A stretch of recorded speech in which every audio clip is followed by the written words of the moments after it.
from fantastic uptown Burbank, Harmontown is now in session. I'm Jeff Davis, your comptroller. Let's bring up the Game Master extraordinaire, Spencer Crittenden, the man with the sack. What you got in that bag? What you got in that bag? Just dice What and you got in books. that bag? I don't know, man. If you don't know what's in that bag, no one knows. The contents of the bag doesn't change, you know? All right.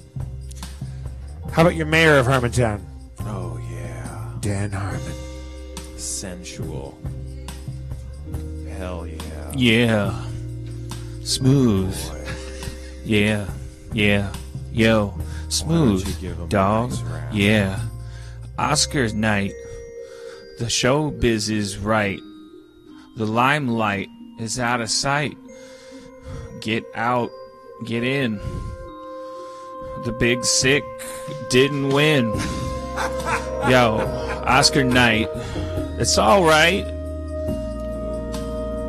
It's all right tonight because you got nominated. So you're a hero to us, Kumail and Emily. Good job getting nominated. And if you're going to lose an Oscar, lose it to get out. That way, if you feel bad, you're racist. Oscar night. Out of sight. Limelight. Red carpet delight. The paparazzi is in sight. Ooh. Take a picture with me. My name is Jimmy Kimmel, you see. Did he host? Yes. Okay, so. Great. That's good. I'm sure he did a great job. Yo, Oscar night. Smooth rapping. Florida Project wasn't there, except in the form of Willem Dafoe. Did he win? Not yet. Who knows? It's going to be a firefight on Oscar night with the Willem Dafoe, not Willem DeFriend. Yo, Dan, what do you think about The Shape of Water? Yo, I saw that fish. I wouldn't let him near my daughter. He's got a crazy fish dick. Okay. Well, it's Oscar night. It's our yearly. This is when we really bring out the glitz and the glamour. It's the night where we ask the question, who has a date with Oscar? Yeah. Yeah, just so you know, a little behind the scenes, although we like to let the magic be magical, but because so many people put so much work into it, our Oscar episode is always, we start in February, like early February, rehearsing. Right. As soon as the nominations are announced, we start writing our sketches. So we already know already know who won. Well, we wrote 3 sketches for most of the categories, but as the results come in, we've got little comedy sketches that we're going to do. What did you think about Selma Hayek's wardrobe malfunction? Dress? I thought it went a little too far.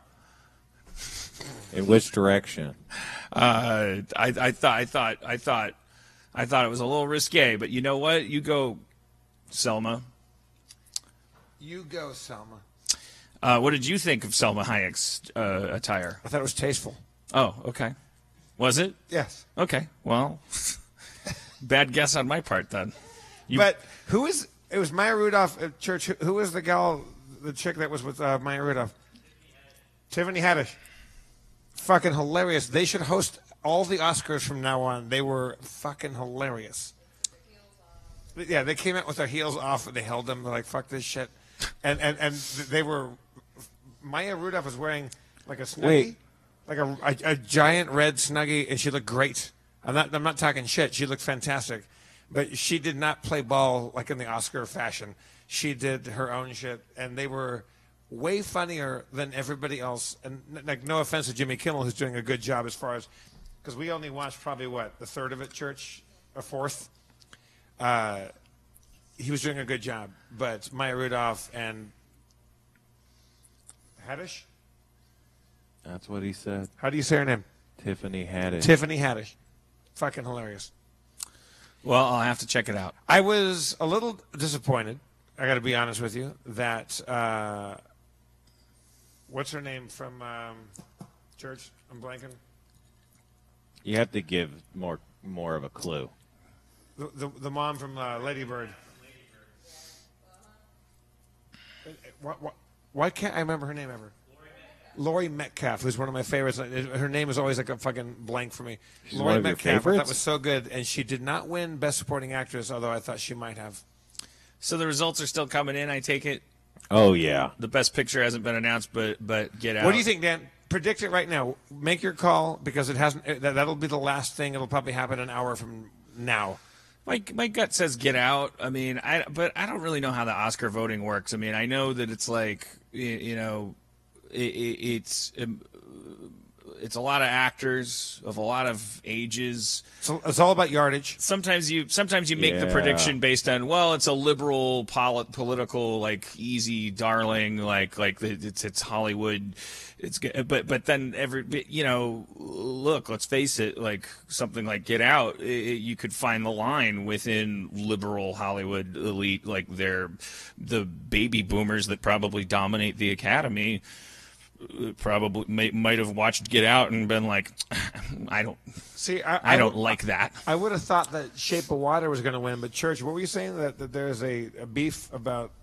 There's a lawsuit for plagiarism right now with a play that had. Wait, come on stage, Church. Like if you're going to talk, grab a mic. He asked you a question and then halfway through your answer, Yeah, well, he's if you're gonna come on stage if you're gonna talk. Well, she was. If you're not going to ignore me. she had to turn off the live stream to be on the show. Right. So like, That live stream that's money out of our pocket anyway. yeah. What's up with that live stream, Church? You're telling people to not subscribe to our shit. Teasing the All right. live stream subscription. It's Church option. with the Oscar data. What's up with Shape of Water? What's the beef there? With So what Del I was Toro, what's his reading name? a couple days ago was that they're being sued for plagiarism. There's a lawsuit that got brought up by the inheritors of the rights to a play, the kids of this guy, this playwright, about them lifting. It seems like most of the story from this play. So it's a fish man. There's a girl who works as a maid in the lab where they're keeping this fish man in the play. There's even a scene where the cat's head gets lopped off in this play. So those are just the examples that were given in this article about it. And their kind of accusation was, well, isn't this lawsuit timely right when the Oscars are happening? And their response back was, that's ludicrous. You know, we have a case, and it's coming up because your film came out. And Oh, the insinuation was that they were some kind of like weird. they were trying to like swift time boat. it to get the money or whatever by trying to hold the film hostage, like it might jeopardize whether or not it could win things like best screenplay, for example. Doesn't have that Oscar flavor to me, Shape of Water. Anyway, you know. Right. What does for you? Well, Get Out, I guess. Yeah, but I know it's very simple and it's an I want indie- that to win, but Well, I honestly, Florida Project, it didn't get nominated for anything except Defoe, and then like what else was there? It's just like The Post. The Post is we know my feelings about that, and Three Billboards, Mudbound. So I didn't see Lady Bird. I didn't see. I don't know what the nominees for Best Picture are, but I didn't. I love Lady Bird. I love Lady Bird.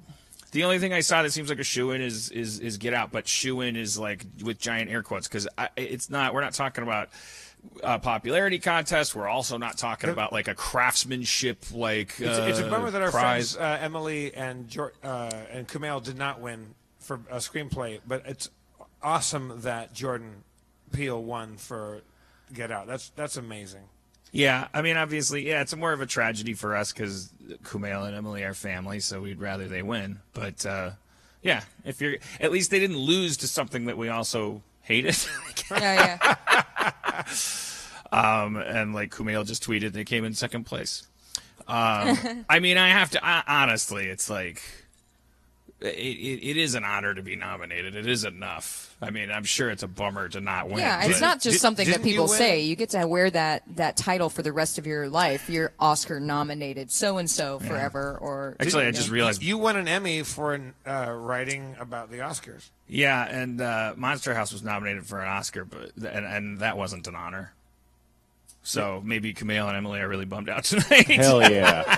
But I don't think, Well, I think- it's a different thing because it's not. I always forget Monster House was nominated for Oscar because really it's like you make an animated film over a certain budget, you know, like it didn't feel like Monster House was the Citizen Kane of. Also, there was like a page one rewrite on that, like, wasn't there? Like, didn't they? Monster House? Like, didn't Monster House get rewritten by somebody? Like, handed off to another writer, or no? Oh well, yeah, it wasn't like but it wasn't nominated for best screenplay anyway. It was nominated for like best animated feature or something. I think either Emily or Kumail tweeted like, I would happily lose an Oscar to Jordan Peele for the rest of my life. Like, Yeah. and I think that he means that, or she means that. Yeah, it's a good year to get nominated in that category and not win because you can say for the rest of your life the competition was incredibly stiff. The best original screenplay category, I've always said, is curiously seems immune from any kind of like corruption or value drift that you could accuse the Oscars of ever having. Like, I've always felt like the original screenplay nominees and winners are pretty. Like I've never, I don't remember ever going, what, you know, like it seems like people have a head on their shoulders about it, or maybe it's just like an easy thing to go, that movie was very written. I don't know. I like that Dunkirk won, like, the moment we stopped watching it, they'd already won 3 Oscars for sound design, sound editing, and editing. And like, oh yeah, like that's like Star Wars and Baby Driver didn't win those things. Like normally, like it's like a Transformers that wins sound design that makes a bunch of noise or some horrible shit. Like I like that they left it to like a movie that just told one very simple story. I'm only going to say it one more time now that the Oscars are over. If you're a director and there's more than 3 kids in your movie that are on screen for more than a half hour, you should automatically be nominated as a director. That's why I feel the Florida Project was snubbed. And then you count Willem Dafoe in there, who is a very talented actor, but as we've seen from his oeuvre, he doesn't come to set ready to ground it.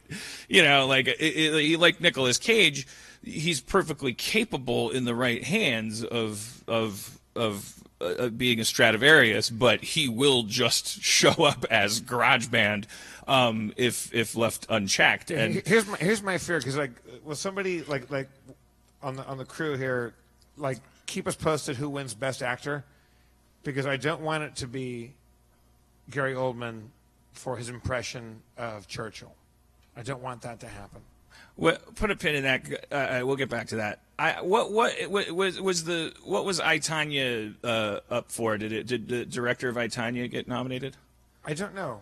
But that was the winner of Best Supporting Actress, was the mom in I, Yeah, Tonya. She won. and she was great. She's fantastic. I mean, those are the 2 directors to me, Florida Project person and I, Tonya person. Can't remember either of their names. But I would, if I was a betting person, like betting on length and contribution of careers to come, like I would put a lot of money on those 2. I think those movies were outstanding demonstrations of specifically direction. I think that directors get ripped off a lot at the Oscars because it's hard to. I think that I'm going to probably get a bunch of tomatoes thrown at me by a lot of, like, I don't know. This is a provocative thing to say, but I think actors control the Academy, and actors don't, you know, to them, directors are like these assholes that tell you what to do. But to be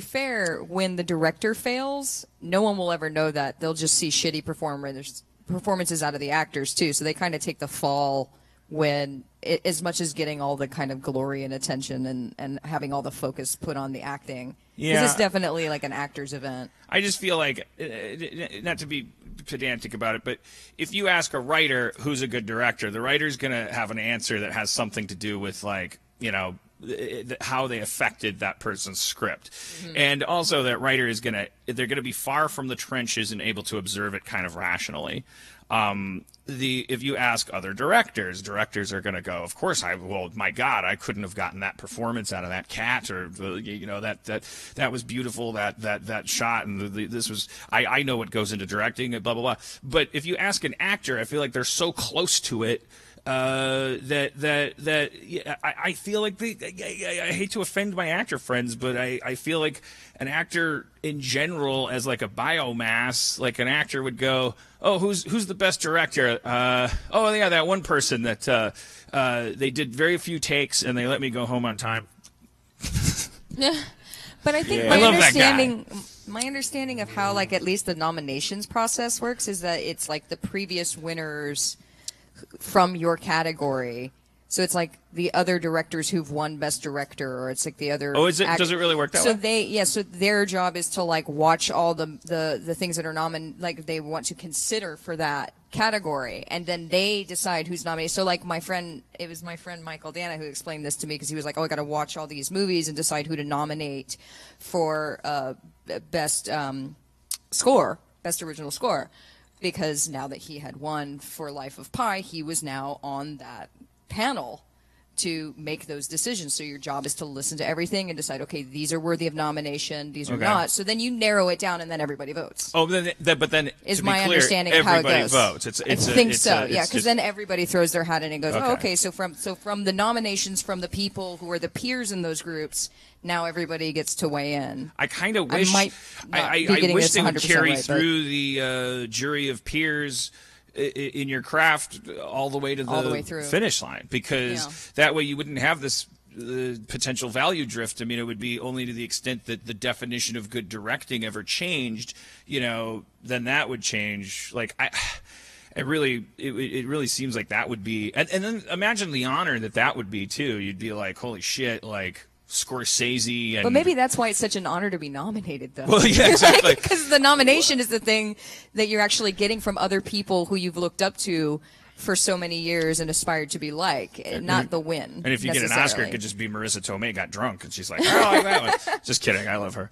It's just like so scared Marissa Tomei's watching. I say we go around the room right now and see who can do the best bad Churchill. Because Jeff just wants to do his Churchill.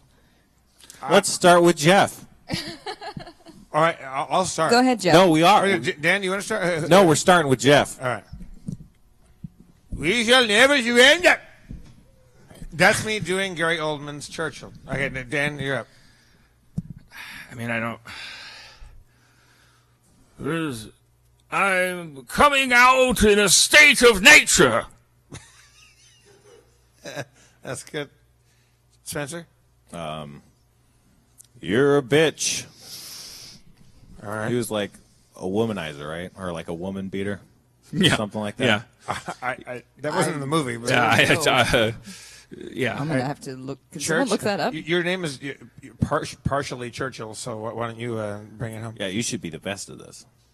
We shall fight them on the beaches. Hell yeah. From now on, we will not say that the Greeks fight like heroes, but that the heroes fight like Greeks.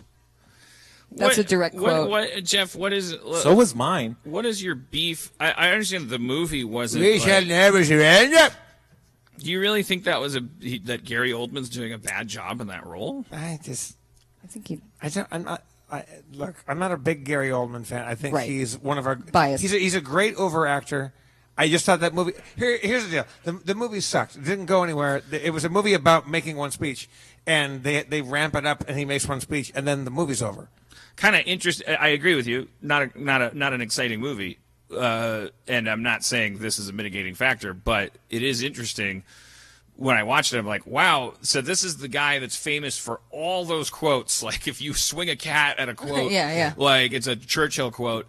And the movie's just about how that's all he ever did. He just ran his mouth. But he changed history running his mouth. But it doesn't make for a particularly interesting biopic. The end of the movie, I was surprised at the end of the movie when they go, what just happened? And the guy goes, he mobilized the English language and took it into battle, which is a great line.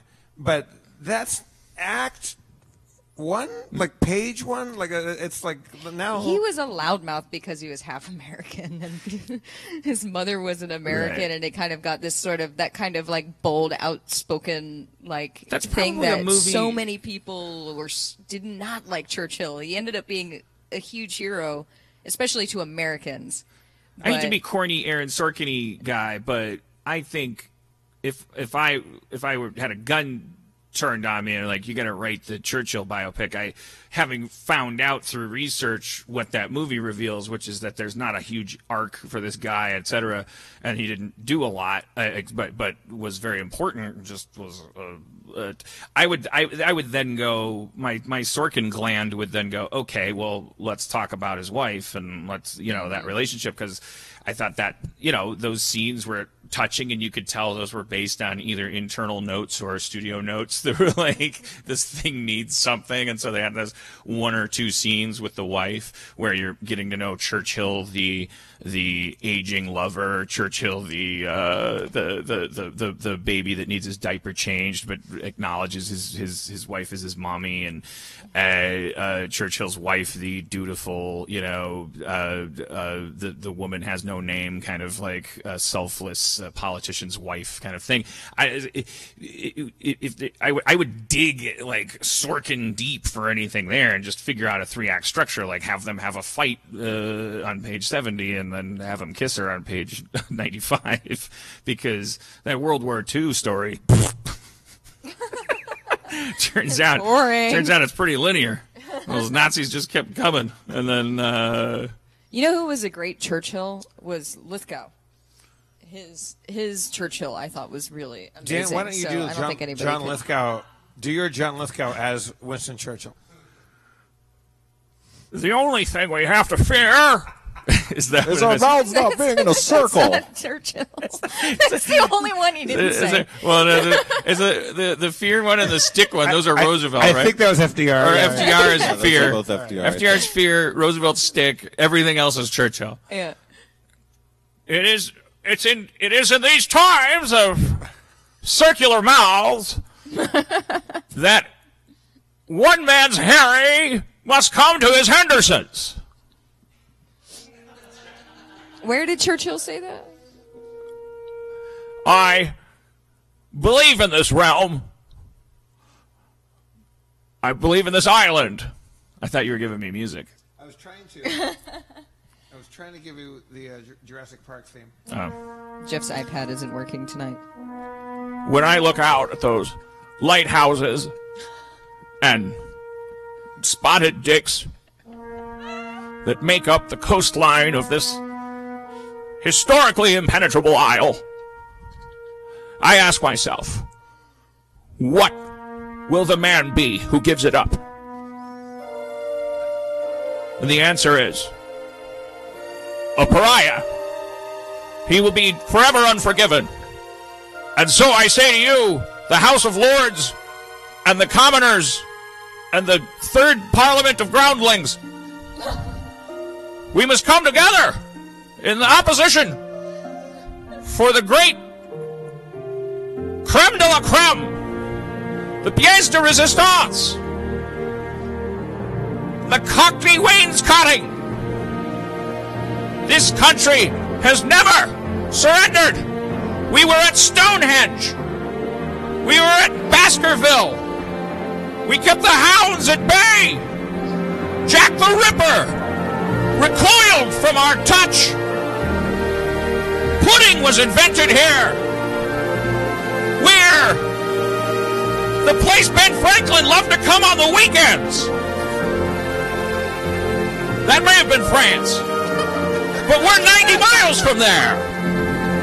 I'm John Lithgow, say to you, fee, fi, fo, fum, what's in the blood of an Englishman? Bravery, victory, big sticks, and no fear. Dinosaurs. What did he do? He weaponized the English language. So your version of Winston Churchill thought he was John Lithgow? He found out who he was. Yeah. He's true to himself. I guess That's what Gary Oldman brought to the performance, I think. Shit, what was I gonna say? What is it? Nazis were. Yeah. Oh, it's funny how the most devastating scene in that movie is the phone call when he calls Roosevelt and he's like, "Can I have some airplanes and tanks?" and it's just like that. It's like any phone call from any decade within any relationship. It's just heartbreaking, like someone just blowing someone off, but it's like Winston, I would give you anything, but I have to go take a poop now. I'll be back. Yeah, I must have been. How come the British don't hate us a little bit more? Because they lost their empire, like we're about to. Like they lost their swag. Yeah, but I mean, isn't that when you get angrier?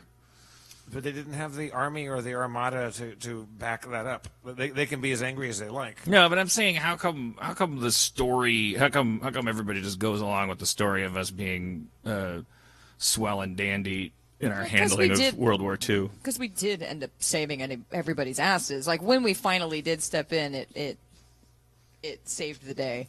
Isn't that something that an asshole does in a situation where they can observe that? It's like, well, if I just wait a little longer, I'll be a real hero here. That's what we did. We waited too long twice. We could have saved them early in both world wars. We were like Gandalf with the Eagles. Oh shit! And it's like, well, what the fuck? Well, Yeah. Oh, you was, had these Eagles the whole goddamn time. Because Roosevelt was trying to dig the country out of a depression, and the country didn't want another foreign war after World War I, and it was a really unpopular idea, so he was holding off doing this. And I guess they do, and I wish I had a historian or somebody up here so I don't risk offending anybody, but I recall that it's something that we we didn't, the revelation of how much Holocausting was happening was kind of like at the end. No, they figured that out when we got there. There were rumors, right? Because people had fled. And so when you leave out that kind of very epic genocide thing, which is how we're all taught about World War II, but when you just look at it minus that, well, it's just a giant war over in Europe, and they've already done one of those, and so, okay, we're here on the other side of the Atlantic, which was a way bigger deal before the internet, and so, yeah, okay. I guess they just thought, they'll work it out. Maybe Hitler will be a great European chancellor, and we'll sell him steel, and... People loved him at first. Yeah. He did it. He did a good... They were doing a great job of repairing Germany in the first few years.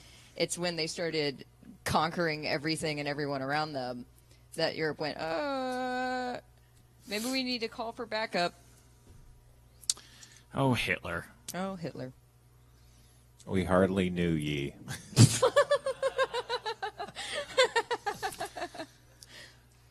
I think our problem is we never really got to know Hitler. Right. We didn't give him a chance.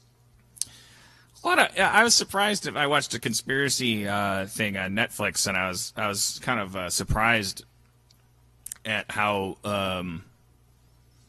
likely it is that Hitler faked his death. Hunting Hitler? Was you were you watching Hunting Hitler? It was just there was never. I mean, even if you go with the straight narrative with no conspiracy theories at all, like the actual mainstream, like this is what's supposed to have happened. He shot himself in the head, and Eva Braun took cyanide, and then the Germans doused his body with gasoline and set it on fire in a shallow pit, and then 'Cause- covered that up with dirt and didn't tell anybody where it Because was. Mussolini had just been strung up in the streets, and he'd heard about it and didn't want his body to be mutilated His by the bodyguard Russians. took him out and said, not only should he be dead and not be able to be tortured, he should be mutilated and Just burned to a cinder. They shouldn't have the body to be able to hang up on a, Right. Yeah, do the Mussolini. They took thing. him out in the parking lot, burned him up, and buried him in a shallow pit. A Now- spoil sport to the very end. Now let me run this by you, my little historians. In a world where we're in Hitler's shoes there in the bunker, okay, so he's that worried about his corpse being defiled that he's going to say to somebody, "Hey, Todd, come here. I'm going to God. after I do, you'll hear a pop. My wife will have white foam coming out of her mouth.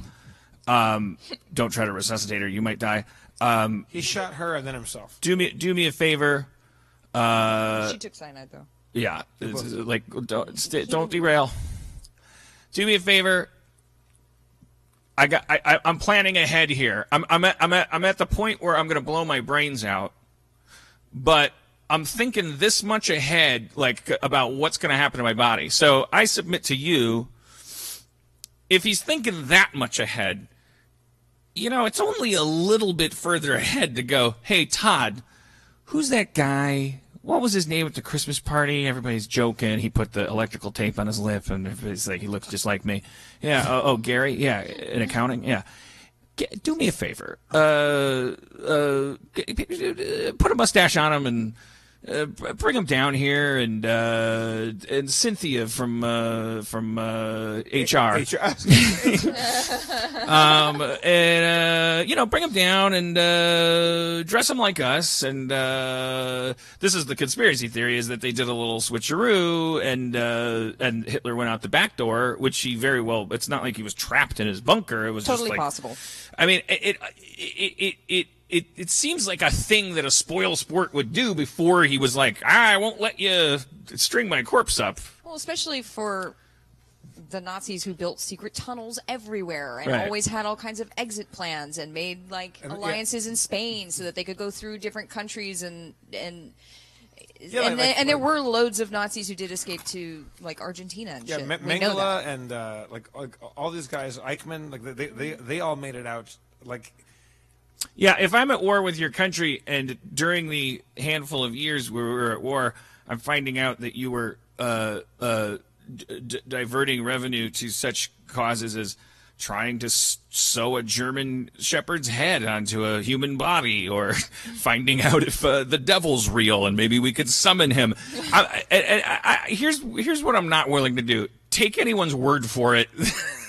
That oh yeah, our boss is over there in the pit. He looks like a skeleton with a mustache on it, but it's totally him. I'd be like, okay, Nazi. If you see a basically skeleton with nobody. a mustache that was apparently burned, what was his mustache made out of? And here's the thing, I guess Electrical tape. the leaders of the time, they were all of the world leaders were like, yeah, I'll believe it when I see it. It was kind of like an open thing that people are like, oh yeah, Hitler's dead. Yeah, right.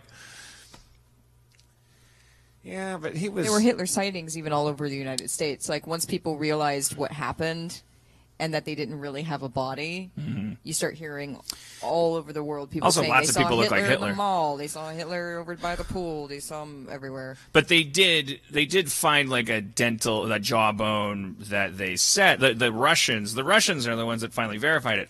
But they took so long. It's almost that's another. It just becomes more suspicious. I'm not usually a conspiracy theory guy because I think conspiracy theories are cheating because you just raise questions and now more than ever we all. I feel like there's no such thing as conspiracy theory. It's a conspiracy. Speaking of conspiracy theories, Alex Jones has he been deleted from YouTube? I hear that's a conspiracy. Yeah. They're using it as a way to earn money. Be like, YouTube's taking us down, and only you can give us money to stop it. And then YouTube's like, we don't care. We fucking love Nazis. No. So did anything?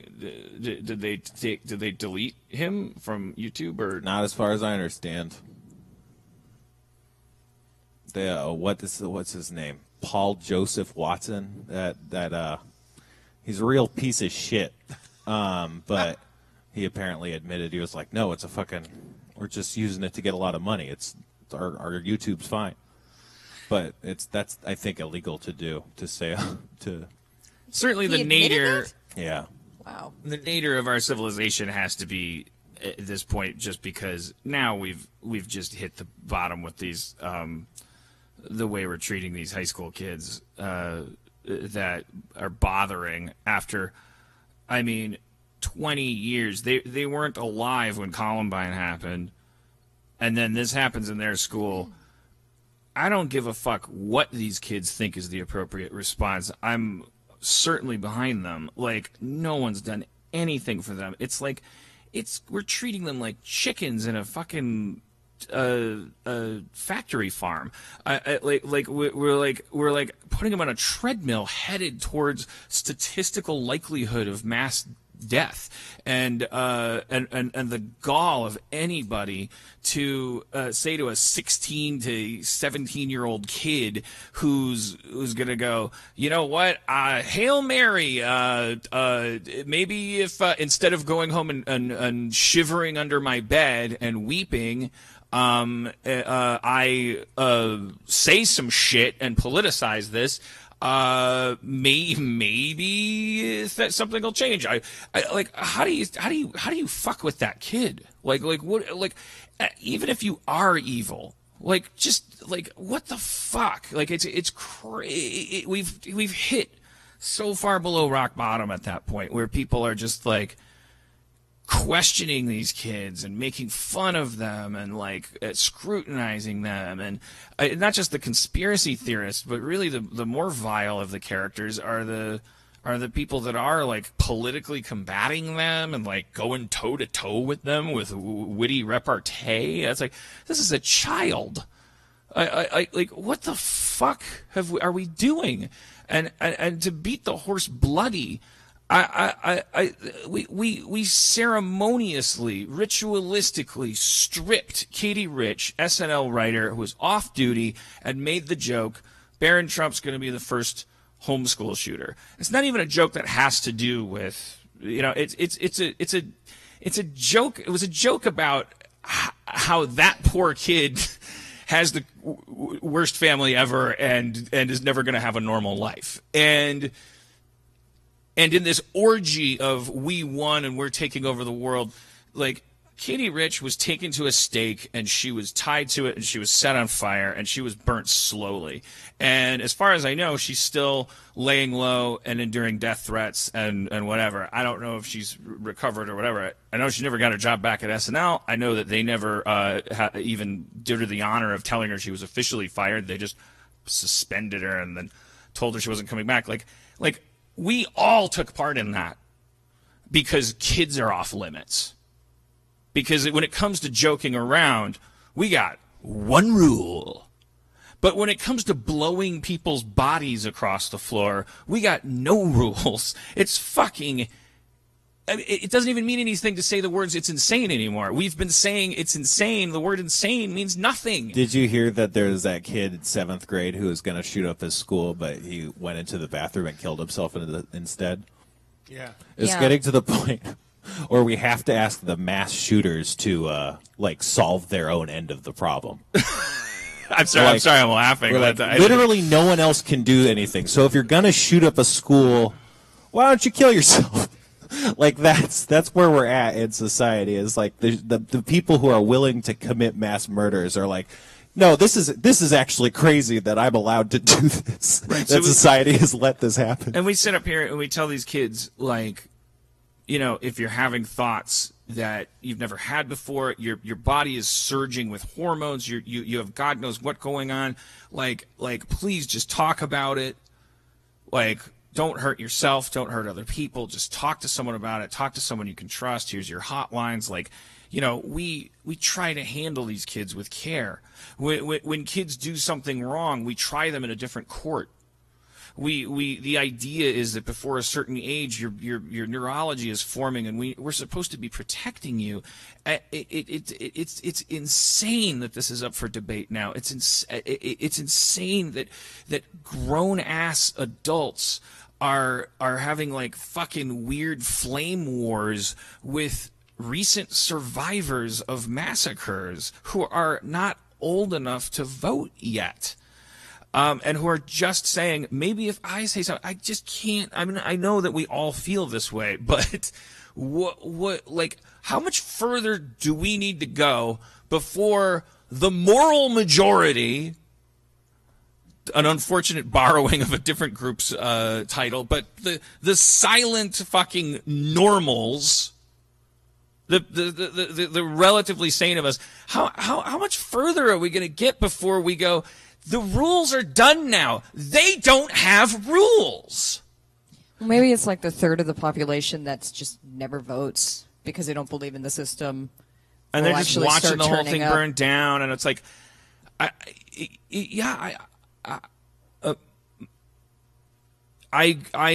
stand where you stand, non-voter, a disenfranchised person who doesn't think that anything, but like, okay, but you got to agree with me now. Right. There is a difference between watching a system that is fucked up and rolling your eyes at it and watching children be abused. Like, there's got to be a difference. There's got to be a point where, and I guess it's like, not only do we have to stop playing by the fucking rules that we made up and they've never followed, but we've got to stop bitching at each other. We've got to stop minding our fucking language with each other. We got to put that shit on hold. Not to mention the fact that there was a study just released that, like, not shocking to me at all, that the average African American family in 50 years has made absolutely no progress in terms of anything that actually matters. The median income is projected to be $0. It's like that's fucking predictable, and it's fucking, that should be a huge wake up call for us. We started trying to fix these problems by minding our language in the 90s, and we had that wave, and then it subsided, and all these things. People are laughing all the way to the bank when we ignore the fundamentals of behavior and class systems and things, and we have fallen for the oldest trick in the book when we are standing at a protest with each other and someone uses the wrong pronoun and we get in a fight with them instead of fucking facing off with the fucking people with baby skulls on their helmets who are laughing at us because they have lost their souls to apathy. They have lost their souls to choices they made so long ago that if they unmake them now, they'd be twice as humiliated as if they just went to hell and died. Not in that order. It's like we've got to. God bless you and your fucking microaggressions, watchdogging.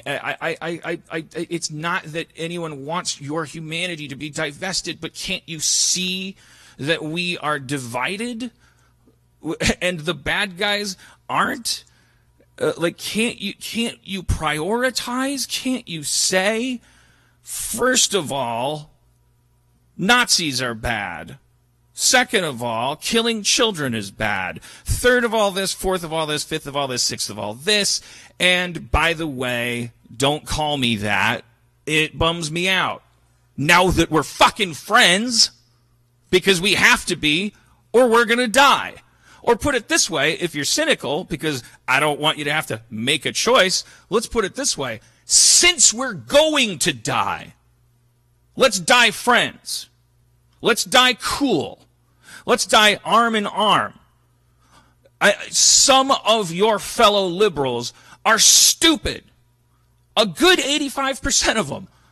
Some of your friends that you're going to rely on as this ship goes down are going to put their foot in their mouth. They didn't grow up the same way you did. They don't know all their P's and Q's. They're going to put their elbows on the table. Like, you have got to draw a thick, heavy line somewhere in your own brain that separates that doofus who's a fixer-upper for a later date or a side project along the way. Like from the fucking thugs, the barbarians, the murderers, they have targeted us. They are trying to kill us. They want us dead. They have looked at the numbers and they have decided that democracy doesn't work for them. Because democracy doesn't work for the people that have more money than everyone. They want us to die. Because if we keep being more than them and alive, they lose the popularity contest. They want lead in your water. They want guns in your schools. They want you arguing about whether or not your jacket is racist with the person in the same income bracket as you, whose kids are in the same school as yours, who are just as much at risk of the next mass shooting. And I just don't, why can't we hierarchically just go, well, I'm in the American League, but then I'm on the Brewers. And I don't like the fucking this other baseball team because I gotta play them for the pennant or whatever the fuck. Isn't there a fucking natural thing that the human brain can do? Where you're like, well, there's these giant teams, good versus evil. What is evil? People who did not have your best interest at heart. People who don't believe in the species. People who think that we are in the way. People who want pain and suffering to occur if it's a choice between that and them getting something like a microwave oven. I don't like bad people. You know what evil is. You've seen it. Like it happens in the gaps between our choices. It's not there's these humans are monsters. It's a force. It's a black cloud that overtakes you. If you leave a vacuum where your soul's supposed to be, it enters you and you do its bidding. There are some people that have been overtaken by this. And their families have been overtaken by it. And maybe they'll be casualties in a war between good and evil. But if you're good, like, you got to even hope that they're redeemable. Let alone the fucking other good guy in the cockpit next to you of the Millennium Falcon. Get your shit together, America. All right. When we got to this, right, this is the road flare, right? They're kids. It's a repeat. For anyone my age, you know what this is. It's a repeat of Columbine. We are all ashamed. This blood is on our hands. We saw this happen. It's as if God picked the body count so we could wake up. Like, go, oh, this is identical. Everything else has changed. I know Blockbuster's closed because videotape doesn't work anymore as an industry, but you could kill the same number of kids with the same device just as easily, and there's just as little legislation in the way. The good guys should be the ones the most ashamed about this because we haven't fucking done anything. We haven't laid down on railroad tracks yet. And when you are a family or a survivor or a kid, you come on like the TV and say something. There's a platform of people that go, "You're actors, like you're being paid." Yeah, it's just like Sandy Hook. There was all the crisis actor accusations around Sandy Hook. Those people are insane. They're like the lowest of the orcs. And then there's like these like Urukai or whatever that are above them that are like, no, I'm not saying it's a conspiracy, but I'm just saying like these kids sure are happy. They are enjoying the spotlight. They're not really it's like, what the fuck are you doing? The children in your country, they were not safe. You want to talk about the world laughing at us? What the fuck country can you go to where children are this unsafe? It's crazy. And I mean, let's not forget, not just these guys are actors and aren't they looking happy, but hey, you should be killed. You should fucking die. I hope your whole family dies You should die. Go to hell. I will kill you. Yeah. Yeah. Which is a bit farther than just this guy. I saw him in California. You know? Oh yeah, all that crap. So the kids are getting death threats from. Oh being- yeah. Oh yeah, their families, everyone. It's great. Oh yeah. My favorite though was the guy. I don't know who the fuck this guy was, but his reaction was to say, "Look at how disrespectful these children are talking to Marco Rubio. Look at how disrespectful they're being Laura to the Ingraham. adults." Like, I don't think that it's one person making this argument either. It's a lot of people raising that Well, she question. said And then some guy did a poll about it, which was like, okay, well, how many people want their kids talking to adults like this? And it backfired because everybody was like, oh, if my kids talked like this, I'd buy them a car. Yeah, it turns out attacking massacre victims doesn't play well online. And no, it doesn't. And massacre or not, who the fuck cares who talks to a senator like the piece of shit that every single one of them are by virtue of the vocation they chose? Well, that's the this thing. is fucking America. If you choose the occupation of politician, you're human garbage. Get used to it. And don't fucking expect to be worshipped. You're a fucking piece of shit. Believe me, the job comes with perks. Now eat my fucking shit and get back to work. Representing me. These people aren't royalty. It's fucking ridiculous. When did we? It's insane. Like you know, I swear to God, what we should do now that what 40% of our country just thinks that the president is a king, the office, not even just the guy that's in there now, but we just tend to look at this as like a popularity contest, and then you're prom king of the country. We should now, if we're gonna save our country, we should do this full circle thing where we emulate England, make the office of president a symbolic title for a person that can go around the earth waving their hand in a weird way, saying funny things at meetings and making big blustery speeches about what we stand for, while a fucking person that went to law school or a group of people that knows how to run anything can actually keep the country from going bankrupt. Like we need a prime minister. We can call it a secretary of leadership. Someone who will never surrender. I'm sorry to everyone listening who's only feeling the same thing and has said it 1,000 times, and it's not like I'm doing anything different. It was either this or I was just gonna. You saw how sleepy I was at the top of the show. I'm sitting on a fucking chair. I'm sitting on a lot of anxiety and sadness. It's And not. the There's only one thing to talk about, and it makes one sad. So okay, let's talk about the Oscars. And I'm just like, I just don't have the energy for it. I don't. I want to go back in a time machine to the point. I don't know when it was, 2003, 2001. I don't know when I started thinking maybe I could care about this species, like instead of just shunning the whole thing, and I just want to undo that mistake, but I can't. I have formed a relationship with your obnoxious, moronic, half-ape species that does this dumbest shit, and it just I'm all of my money is tied into yours. My survival, I didn't dig a hole in 2002 and make a bat cave like I should have. I didn't focus all of my energy on being completely independent of you idiots.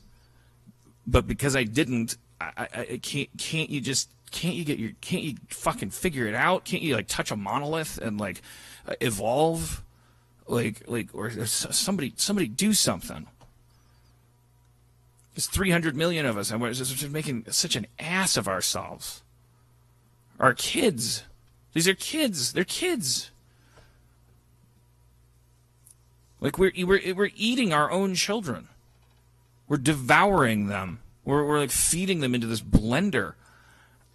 It's like we don't it was bad enough 20 years ago when it was like, oh, we started like worshiping the sexuality of 14-year-olds more than we cared about the wisdom of a 40-year-old. Like we capitalism gonna capital, but it's now we're just eating flesh. We're just like worshiping a golden calf and just fucking eating flesh and fucking the bite holes. And it doesn't. It's like we are like, guys, don't make me hide. Don't make me dig a hole and hide. I'm 5 years from retirement. Get your shit together. I mean, as much as I go through like every thought that you're having like on a daily basis right now, I was feeling a lot more hopeless before these kids did start speaking up. Of course. And they're really inspiring right now, and they've given me a hope for the future that I didn't have, because I was really worried about the next generation coming into adulthood and voting, because it's right around the corner for them. And if the rest of the teenagers of America are cutting through the bullshit as easily as these kids, then we might actually be okay. I'm not so convinced. I just think, they're excited now, but it's not about being excited now. It's about being willing to do very boring, tedious, time-consuming stuff for the course of several months, 3 years from now, And that's just a really hard thing to do. Yeah, the so cynic, that's, once we see that. the cynic in me thinks that while all this awesome, progressive, revolutionary activist movement is happening among like high school kids, there's a bunch of other kids who are going to perfect the art of being fascists and perfect the art of running for office and being more subversive. Yeah. And like Donald Trump is a low-level fascist. He's a clumsy, like shitty sideshow version of Mussolini. There's some young girl or boy in school go, oh, if I want to be president and be a horrible, corrupt piece of shit, all I have to do is pretend to tell the truth. And like the more awful shit is to come by far. There's no way that Trump is the end of the road on, oh, we made a boo-boo, America. We had a bad president. The next one's gonna be so much worse, and we're gonna have to outgrow the idea that the office of presidency means anything at all. It's a stupid clerical office that shouldn't be a celebrity gig. The idea that we need leaders is the idea that we've decided that we're going to be ancient Rome, or the republic must die so we can start worshiping dictators. The world is turning towards autocracy all over the world. The next generation of autocrats and oligarchs are going to be ours. They're going to be our children, born in the fucking crucible of these fucking high school shootings and shit. We've just proven to ourselves that democracy is awkward and untenable, and the simpler thing is to let dictators rule. Which is why goodness can't be shackled by politeness. It can't be shackled by anything, because the only chance that we have, and I don't even want to talk about it in terms of chances, because the funny thing that happens is when we all so don't want to lose that we want to protect ourselves, and that's how a third of us end up siding with apathy and entropy. And again, I just want to say to those people, how about this? How about we're going to lose?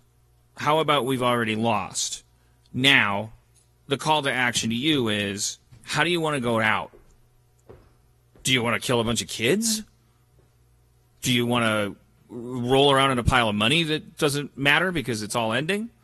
Or do you want to find your style, find your voice, emerge from your defensive, self-protective shell of apathy, so that you can be right about everything, because, everything always falls apart. You stand back and say that.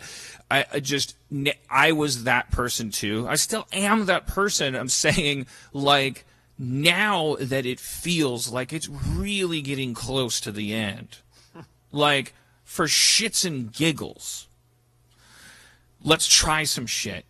I don't know what that means. But I think these kids, like the next generation, is what church is saying is that thank God we actually see that you could shoot up a school and the kids that survive could actually turn out to have presence of mind, concern for their fellow man, apparently forgiveness of the system that led them to the slaughter, enough that they would bother to try to reach out to it. They didn't all turn into little Hitlers. They didn't all turn into little Beavises and Buttheads. They didn't turn into little Sid Viciouses. They didn't turn into little Rick Sanchez's. A handful of them, at least, turned into little activists. And we need 20 of them for every one of these people that Jeff's talking about, because of course they're gonna everybody that grows up in this new world is gonna like the high IQ fascists are coming, and they're I hope to see on March 24th, the March for Our Lives, that there are more teenagers on board with this movement than are not. And I think that that's what we're going to see. I think that it's going to be, I hope that it's going to be huge. But already, kids are being told they can't go and protest. Like, you're going to get in trouble if you go and protest because you're going to skip school or whatever. And kids are saying, fuck you. And so people are trying to keep these kids who want to join in the fight from doing it by saying, follow the rules. And they're not following the rules. Which is unconstitutional. Yeah. And decided on a Supreme Court case. Yeah. If you're one of these kids and you can hear me, like, you can't listen to any of us. You can't. That's the thing, because even us telling you this is us manipulating you, and that's the one thing you shouldn't do, is get co-opted by anybody, because that will happen. If you're successfully co-opted by Alec Baldwin, then you become successfully dismissiable as a pawn. Like, if somebody starts funding you, if there's an adult at one of your meetings where you're planning a march or something, then the enemy gets to rightfully say, well, these aren't real kids. This is a children's crusade. Rightfully. They're still fucking assholes. Well, they would be valid in saying that if someone bought them and started coordinating them and saying, kids, don't skip school. We can do it on a Saturday afternoon. My name is Mr. Hendershot. I'm the 48-year-old liberal that's going to like help you out. Thanks for having what an amazing concept. 16-year-olds speaking up. Wow.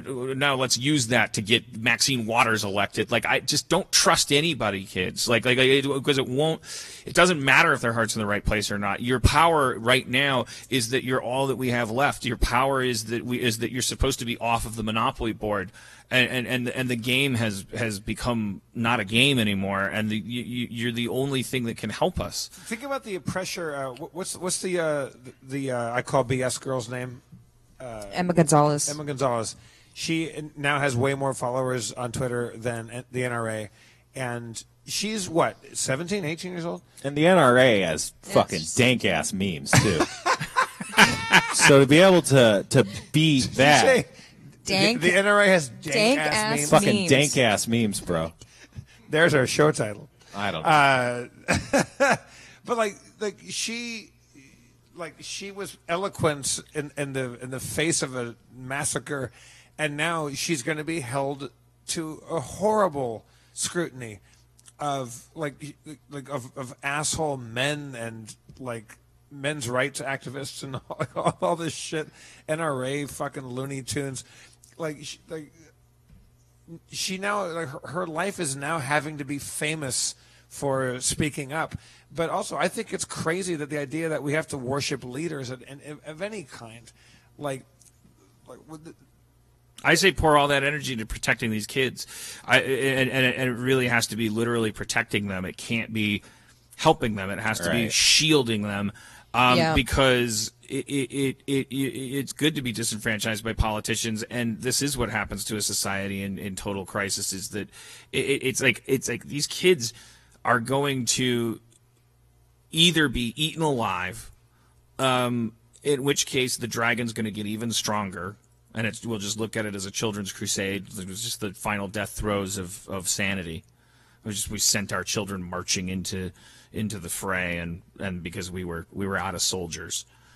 Happened in Birmingham, Alabama. They sent the kids out to protest, and they all got hosed down, and the dogs were sent on them, and it was like a major turning point. I mean, these poor kids. Before anyone, I'm 45, and I don't have a bone in my body that's prepared to make a sacrifice. And these kids are 16, and they have to endure an actual Christ myth. Like, they have to actually atone with some fucking crazy Garden of Gethsemane impersonal force that answers by not answering when you say, take this cup away.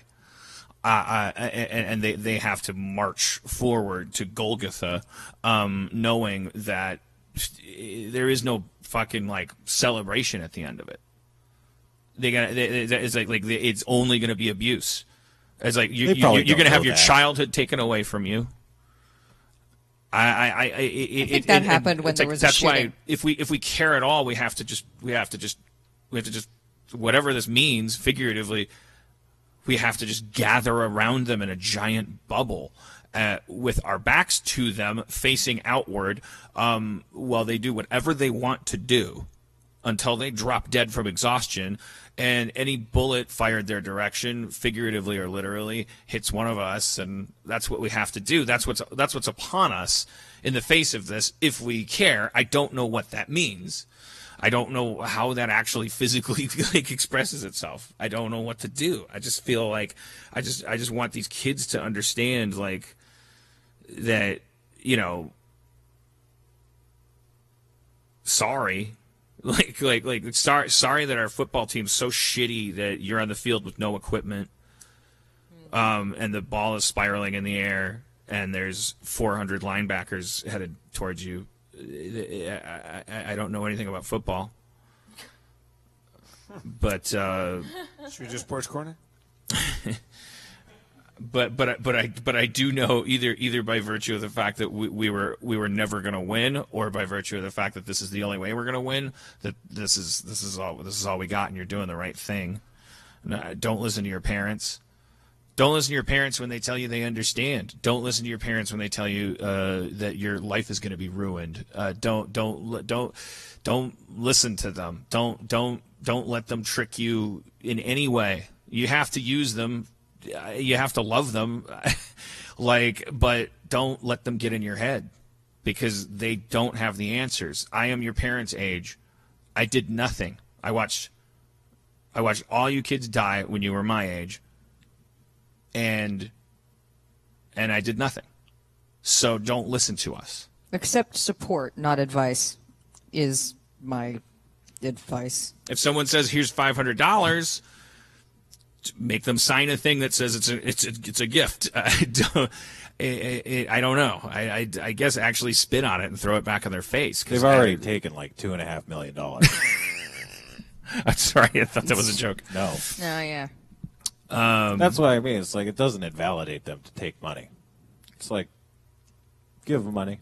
No, they're a movement now, and movements need to raise funds to keep going. You can't do this shit forever for free. Luckily, they've grown up in a world where it's like you can just go online and become this character and make a living that way. So they do kind of see this pathway. That it's not just like, they're not just being like, oh, how do I become a public figure? You know, it's like they've seen people their age being public figures for years and years, and they have a great reason to be out there. You know, I hope we're a dying empire. It happens. We had a good run.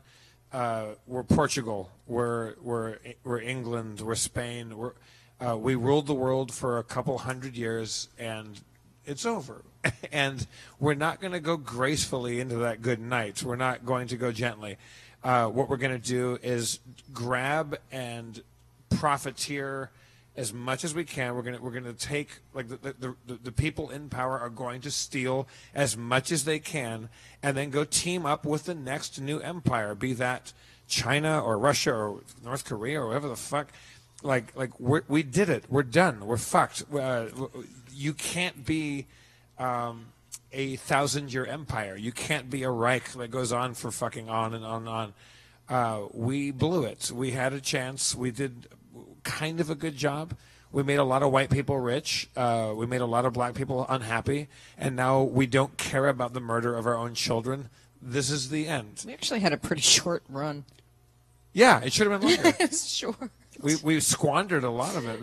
We're too greedy. We Well, I don't think But it's that's also a global phenomenon. What's happening right now? That's So not it's not fair just to, our. like, It's not say- just our American empire. That's just because we crumbling. lasted 200 years compared to, I mean, at Rome, like, you would go 6 generations before you got your mail. Yeah. Like everything moved at the speed of a campfire. So, like, I you know, if you adjust for technological inflation, we were ancient Rome. Exactly. Like if it took 30 years to build an aqueduct. 200 years managing 8 billion people. And all their money. We burned brighter. We burned faster. We burned out, and I don't think there's any shame in that. I think what you do is you go, fuck it. We're Portugal. And now let's go out as the empire that at the 11th hour, like fucking Arnold in Terminator 2 giving the let's thumbs blow up. up the planet. like that thumb is, we love our Edward Furlongs. We love our kids. Like we lost. We don't. Stop it. Yeah, Saying change that. Quit it, Jeff. Love kids. Stop being so negative. I'm agreeing with you. You're right. We won't put that thumb up as we go down into the thing. We support David Hogg 1111. That's his Twitter handle. I don't think there's any shame in just saying, like, we are a great empire in a long line of great empires that had their run, and it's over. Now let's try to find a graceful way to enter into the next, like, into our middle age. But we still got it. Come on, man. We can win it back. The shame is in looting, because we see that. Like, the shame is in siding with entropy.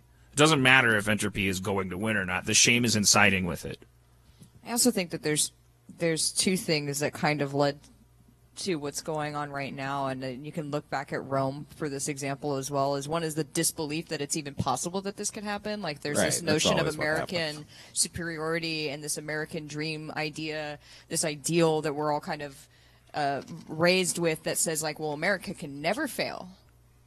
It will always work out. It will always work out. So there's a sense of denial in the American spirit that really is in disbelief of what's actually happening right now. And then also on the flip side, there's also the people who are like, oh, it's always been fucked up and it's going to be fucked up and whatever, it's over, it's been over, and why bother trying to change it?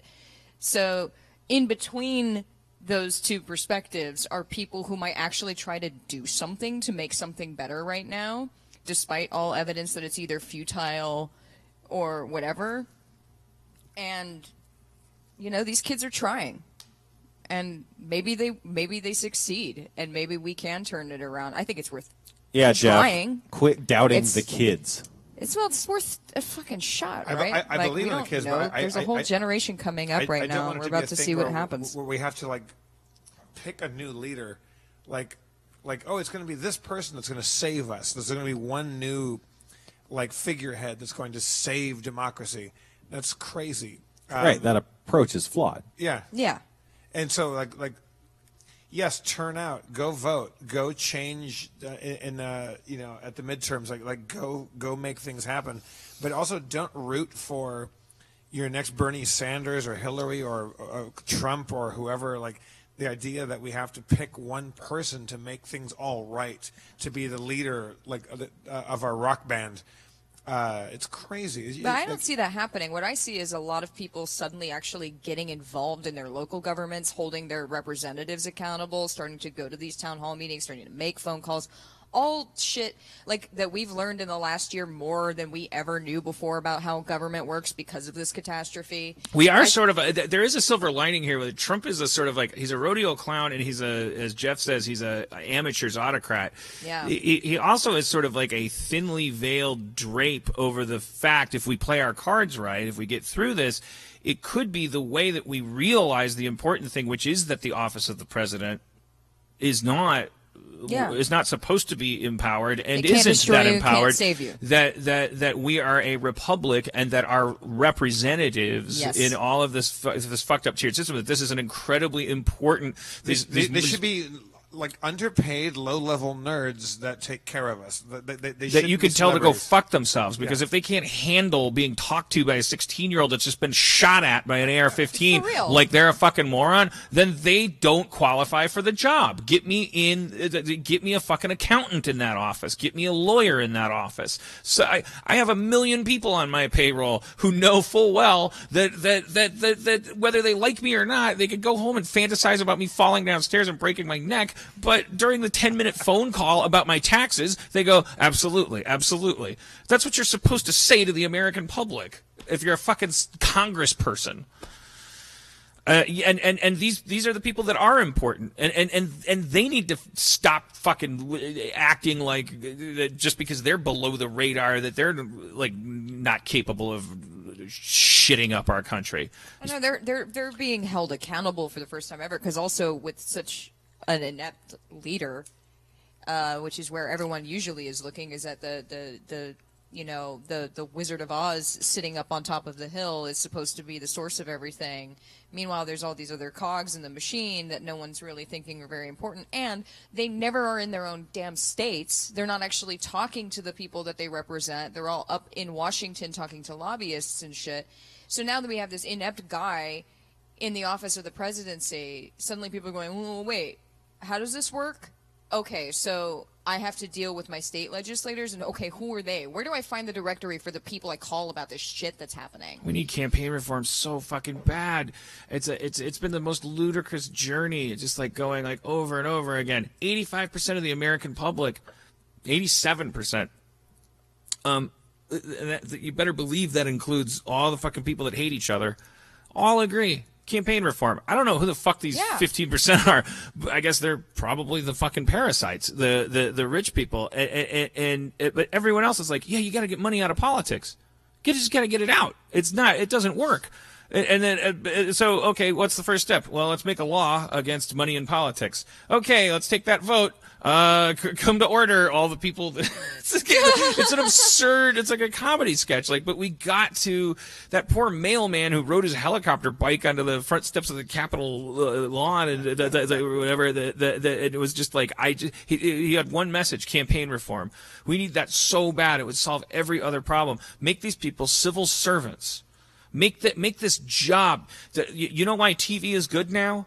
Because they're getting so many channels, so many ways to watch TV, that all the shit-faced, coke addict, fucking suit-clad assholes that never gave a fuck about what you watched on television and looked at TV as a great way to fuck actresses and make a bunch of money, their salaries didn't get very high. Like they started getting bored and they left, and Breaking Bad happened. Like that is what you do to this country if you want to save it. You suck the fucking money out of the spots that are important.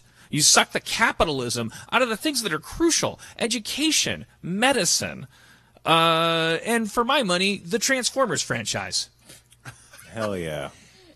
What Michael about Bay. You know what? That should never have been a for-profit venture. These are Silent robots Bob. that turn into cars. Okay, This belongs to the people. what's up with Pacific Rim? Is Pacific Rim about Transformers? Or is that? I don't know. Are they a Pacific Rim's about Transformers. It's also about Godzilla's. Any other questions? No, you actually answered all my questions. Hell yeah. In the future, humans fight Godzillas with giant robots. The place where I turned it off is when they started talking about how you need two pilots, one to... To balance the mental strain of the link. That felt... Are we talking like, about Transformers or Pacific Rims? That's Pacific Rim's. Okay. It's, like when they started backpiping this shit about how you always need two pilots, I'm like, well, I smell a rat here, plot-wise. Like, I feel like something's being forced onto me that... Stuff like that always pisses me off because it's like, I know how machines work. Like, I know how today's machines work. Like, you can't say you can't put a steering wheel in a fucking giant robot. Isn't it like a producer meeting where they said, like, come on, we need to say hello to your new partner scene. Well, Right. is the partner the robot? No, the robot's a car. Well, who's the partner then? Does he drive the feet? I don't know. What if it's just the emotional strain? Yeah. There's two partners. They both do it. Finally, we protected the say hello to your new partner scene, the linchpin of all great movies. Have you seen these movies? Do you No, watch- I turned it He off started the when first one. they started. They in the movie begins. The first movie begins with like Pacific- fucking we're talking Lord of the Rings like VO, doesn't it? First, there was an ocean. Yeah. Then the Godzillas came.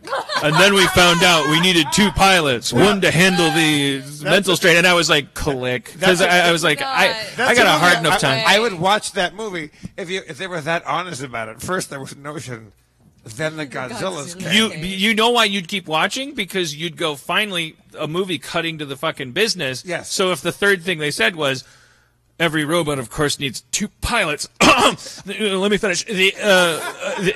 You'd go, okay, you fucked up our relationship. You came in here with like fucking sexy pants and like you're cutting through the shit, you know? It's like that first date where you're like, I don't even believe in monogamy. Yeah, me neither. Let's look. And then you're rolling around in the bed and it's like, here's the thing, like, you need to be a dentist when you meet my parents. What? This is so complicated. It is complicated. But So- it was fun. I thought we were down to the fucks. So Pacific Rim is about Godzillas coming out of the ocean and fighting who? Who's the good guys or the bad guys? Humanity. Huh? Humanity. Humanity's a good guy. Yeah. Bad guys are Pacific Rim boogans that come out of the Godzillas, yeah. the fissures out of the Pacific Rim. Out of the Pacific Rim itself. Yeah. So they come out of the volcanic cracks, these tectonic plates. Giant ladybugs, giant grasshoppers, They call them kaiju, kaiju. which is Japanese for big monster or some shit. For big monster or some shit. I think it's actually big monster or strange things. Can Right. I make a controlling, like, executive decision here? Are you asking? Let's get these D&D sheets out. We have, we've got Oh, shit. time to play, but also we need like at least 5-10 minutes to talk about Yeah. where the fuck we were because it's been a long time. I say for better or for worse, we get back into this. Last time there was a bear inside a toilet and there was some people running and we had a dude and there was a shambling mass and Yeah. we need Spencer to break it down for us and tell us where we were. Okay. We need a Levy up here, right? Can the birthday boy get up here?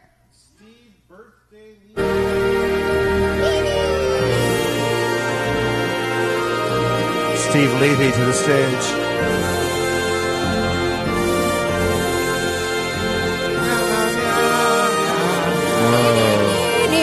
The synth version of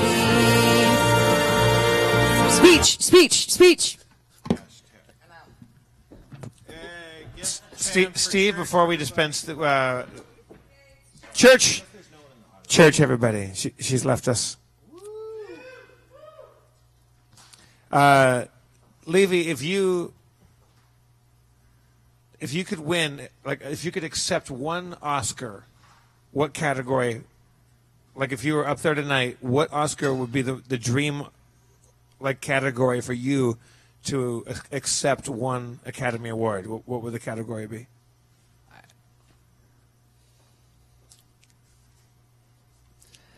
Like it could be actor, it could be supporting I know. actor, producer. It's hard. Sound design. It's hard. There's the one that I actually think I'm like if my cards are played right, eventually I guess I could win the producing Best Picture. Yeah, Best Picture. That could be, but like. But what would be your that might be the most likely, or Right. is that the one that you want the most, or would you like to just be some other category? I guess either that or Best Actor, right? Those are the two biggest ones. what was the question? I was texting a guy that Dan, I'll ask you the same question since you were texting a guy. Well, that's obvious. Which category? Pick any Oscar category. Mm-hmm. What would be the one that you would like to win? Like if you were up there tonight accepting an award. obviously costume design. I knew it. I knew it. It's, like nobody ever does it right. They don't understand. You gotta make really big poofy hoop skirts. You got to make the boofy hoop skirt. Super high I think collars. Dan it could win a Best Original Screenplay Oscar. I don't even like your tone. Like, there's something about your tone that He might be able to get like 5th best movie. what I heard in that was that You're a lazy writer? That it's probable I won't. No, You're kind of like I think Dan could do it. No, that's not. No, of course I could do it. The question is, will I? Answer is no, because I'm retiring. In 5 years. I control. I still think you. Are you retiring because you don't think you're good enough to win best original screenplay? You should. Take That's what he this challenge. told me. I found out TV is a better racket than movies. You know, I'm as long as I got my pride. Spencer, how about you? What category? Best supporting actress. Right? What are we talking about? I was going to say the same thing. When, by the way, with all of our non-binary revolution, when are we going to chop into that with an ice pick? What? Well, the concept that Maybe. acting is divided by gender, 2 genders instead yeah. of. I mean, when Oh are we? shit! Yeah. Well yeah. How far away are we from like best act? Like whatever the pronoun. Probably just actor, right? Act- Like, but without adding this like actress and actoressa and Well, I mean, the thing that will make that happen is when somebody is a trans Right. character that wins best transgender role, and they can't say best actor or actress. well, in most cases they will be able to because they'll be identifying as either a man or a woman, right? So that it'd have to be a very specific, like, agender trans person, Yeah. right? We got some time. I wonder who won best cisgender male tonight. yeah. So yeah, We will never surrender yet. Yeah, we probably. must fight them with the iron. We will always be cisgender. I am coming out in a state of heteronormative nature. Yes, I will be we will be heteronormative on the beaches. We will be heteronormative in the fields. We'll be heteronormative on the landing grounds. We'll always be cisgender. Did that thing really happen where he got on the subway and asked everybody whether No, they it should fight fucking Nazis? didn't happen. He didn't get on the goddamn subway and poll. Hello, Governor. I'm a fucking. My name is Roger Jones. That's bullshit. It never. If it happened, fuck you. It certainly. If it happened, fuck He you. it certainly didn't happen on his way back to the House of Lords to go deliver that speech, where he goes, you know what? I just talked to 8 people that weren't rich people, and they really fucking. Well, I also the funny thing about that scene is that it's used as if it's a plot point, but what he does with that information is he goes back to his political parasite friends and says, I talked to Mary Jo Peasley and Geronimo Johnson, and they take his word for it, and it's almost like I think maybe the story is that he said I went. He won Best Actor. well, that's by what the I'm way. saying. He I did? mean, he just won it. He won it like 25 minutes ago. Fuck him. but that's what I'm saying. Like, I think that was the actual point of the story is that whether he did it or not, he said he did it. So if he didn't do it, the story is that he lied.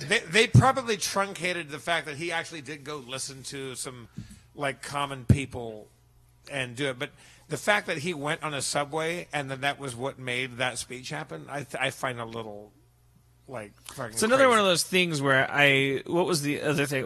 Sometimes I see something. Oh, it was the cheeseburger phone call in Frost Nixon. Where I'm like, that's so like jammed down the muzzle that it either has to be true or it's like the crazy egregious. You got to jam it down the muzzle. All right, Dan, pass down those character sheets.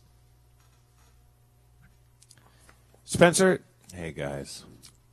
please do me a favor. No. And fill me back in on what the hell had gone on recently. Okay. In our awesome campaign. Well, and tell you what, don't play your music cue so that he feels like he has to perform it. Let him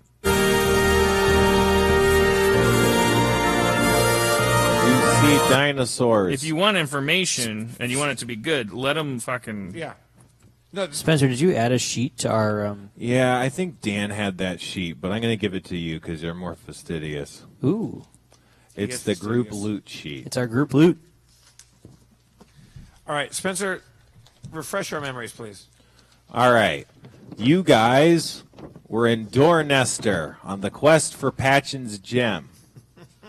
You infiltrated the town to get information, and you found some information that seemed to link this mysterious theater that seemed to be some sort of institution in the town to Shrove, and also information that said that Shrove might be in the bathroom of a tavern. So you decided to abduct Shrove from the tavern after the tavern master told you that that would be a bad idea, and it resulted in a big brawl. So you guys escaped from the brawl, and the brawl followed you outside into a back alley where you guys escaped after Jeff started a fire, and then Dan used essentially a flash bomb, like a blinding light to cover your exit. Then you met up with a shambling mound who took you to safety in that was north of a pig farm in the wall of the city. Is Schraub here or no? No. Yeah. Well, he's not in the building. Yeah. He's been Schraub's really here. quiet, yeah. He's just doing that thing he does where he's in stealth Schraub mode. He's in silent Playing low. running. The well-known. Secret Schraub. There's well-known behaviors of Okay, Schraub. sorry, that was my fault. That was a dumb question. It's fine. So, yeah, you were north of this pig farm in this kind of wreckage of a wall that he was calling a house, and it had a window in it. So you had Shrove. You started, I'll say, interrogating, although that's a really loose way to refer to it. Ouch. Everyone's a critic. I am, yeah. No, that's most of my job is critiquing what you guys are doing and being frustrated. So we didn't torture him good enough. He had feel like you might he have had a tortured dragon him. tattoo on his back. Was that important? He had a Bet your dragon ass it mark was important. tattoo. Well, I did say it, so yeah. It was a dragon tattoo that we identified with one of Gary Shambling's books as being part of this dragon cult. That Dragon mark, there not was a cult. So wait, well, it's and we asked him as can he read the guild script in the note. So he translated the note, and he wouldn't. He stopped short of giving us the location of the drop point for Patchen's gem. Right. But we know that the note had a drop point and that the time was within hours. And it was Gary Shambling. drop point north, right? Yeah, and Gary Shambling also had a map that had all of a list of locations in and around the town, and it was written in that guild language, so you couldn't read it, but it also seemed to have locations on it. Is Gary Shambling still with us right now? You just asked that. Answer me again. Well, I'll get there. Well, let him go finish the. Yeah. So you guys had that. You were on the cusp of making a big discovery, and then instead of holding him, I think you switched to tying him up, but Dan had Steve tie him up, and Steve did a bad job tying him up. So he ended up just kind of slipping out of his bindings and sneaking out of the window. Although, to be fair, when he started sneaking out of the window, you guys kind of just let him leave. Like, you didn't chase him or, like, try and grab him or I can anything. speak to that. I think your memory is. You're kind of looking back on it and going, "Am I a great dungeon master?" And you're going to tend to go, "Yeah." No, I think I'm terrible. Well, here's what happened. It was a bit of a fracas. Right. We were beating him.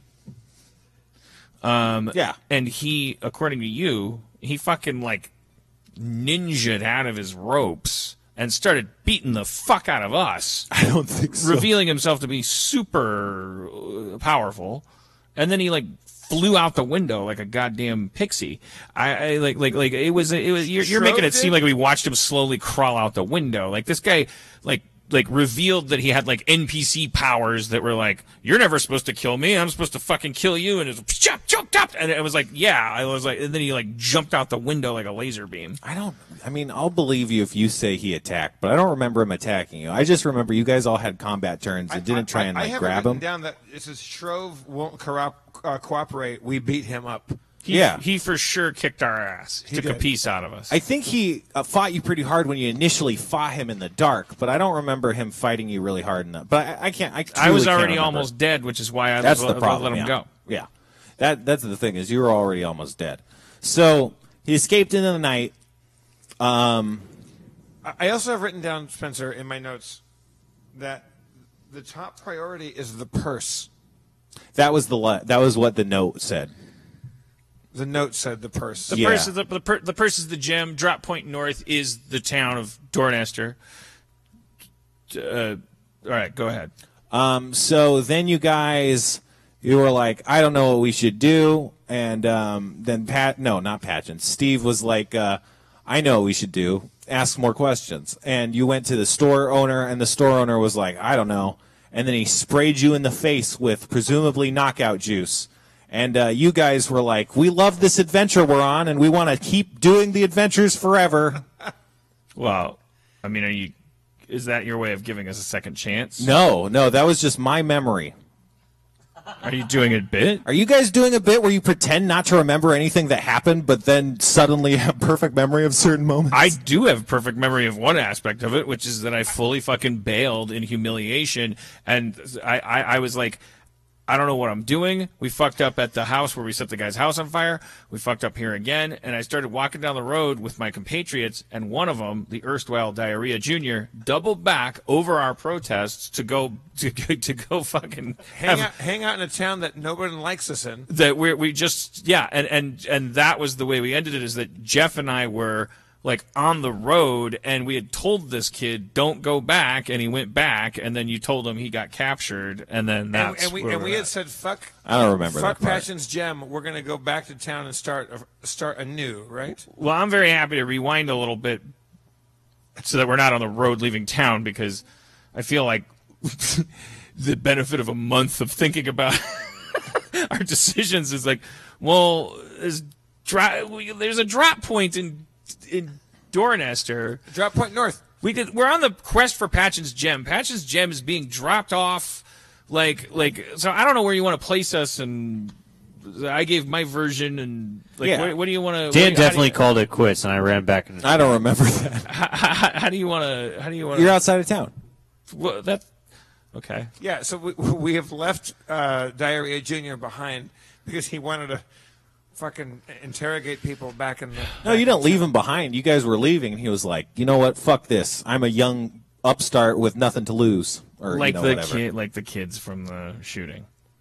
Yeah, that was... When I originally started writing this adventure, I was like... One of these days, this is going to be a socially resonant metaphor. Yeah. All right. Well, it hit home. Wait. Did we bail on Patchen's Gem? Didn't we decide? I did. It? Yes.